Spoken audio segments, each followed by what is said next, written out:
भागवत भी कहती है द्रव्यम कर्म च कालश्च स्वभावो जीव एव च वासुदेवात् परो ब्रह्मन् न चान्योर्थोस्ति तत्त्वतः। 2:5-14 सर्वेषामपि वस्तूनां भावार्थो भवति स्थितः तस्यापि भगवान् कृष्णः किम तद्वस्तु रूप्यताम्। कृष्ण से परे कुछ है ही नहीं, सब उसी उन्हीं में है समाहित।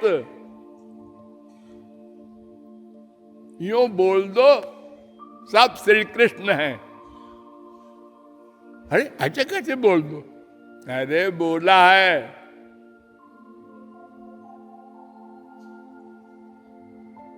न चांतर न बहिर्जस्य न पूर्वम न पिचा परम पूर्वा परम बहिश्चांतर जगतो जो जगच्चया। 10:9-13 भागवत। श्री कृष्ण ब्रह्म किसे कहते हैं? परिभाषा किया है जिसका भीतर न हो बाहर न हो। किसी लिमिटेड वस्तु का भीतर होता है और बाहर होता है, और जो ये सब एक ही है तो उसका भीतर बाहर क्या होगा? न चांतर न बहिर्जस्य न पूर्वम न पिचा परम। उससे पहले कुछ नहीं, उसके बाद में कुछ नहीं। पहले कोई, इसलिए अहमेवा समेवाग्रे नान्यद्यत् सदसत्परम पश्चादहम यदे तच्च यो वशिष्येत सोऽस्म्यहम्। 2:9-32 भागवत। तो श्री कृष्ण से परे कुछ नहीं है, अंतिम तत्व श्री कृष्ण है, इसलिए उनकी भक्ति करना है। नंबर 2 निष्काम भक्ति करना है। निष्काम भक्ति सबसे इंपॉर्टेंट पॉइंट। ये निष्काम क्या होता है जी?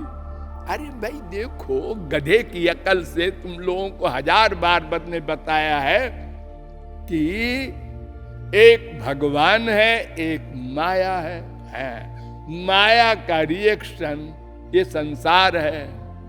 हाँ, संसार में अनंत जन्म से हमने सुख खोजा, लेकिन दुख ही बढ़ता गया, सुख नहीं मिला। हाँ, तो फिर हमको विचार करना पड़ा कि संसार में सुख नहीं है, अब दूसरी साइड एक बची भगवान की, उन्हीं में होगा, क्योंकि और तो कोई तत्व है ही नहीं।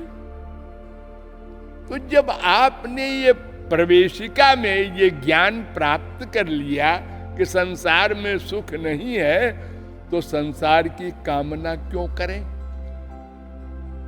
इसका मतलब तो ये हुआ कि अभी आप यही नहीं समझे कि संसार में आनंद है कि भगवान में। फिर भक्ति क्या करेंगे आप?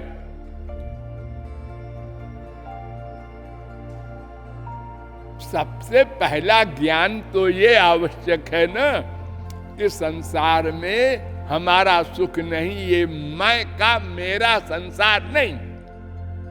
डिसीजन अबाउट टर्न, मैं का मेरा भगवान होगा, क्योंकि मैं जो आनंद चाहता है वो यहां नहीं है, ये अनुभव है।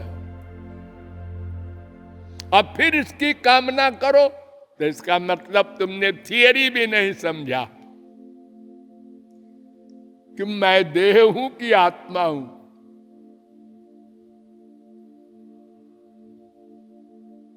इसलिए निष्कामता पर बड़ा गंभीर विचार करना होगा। अभी और करेंगे। बोलिए लाडली लाल की।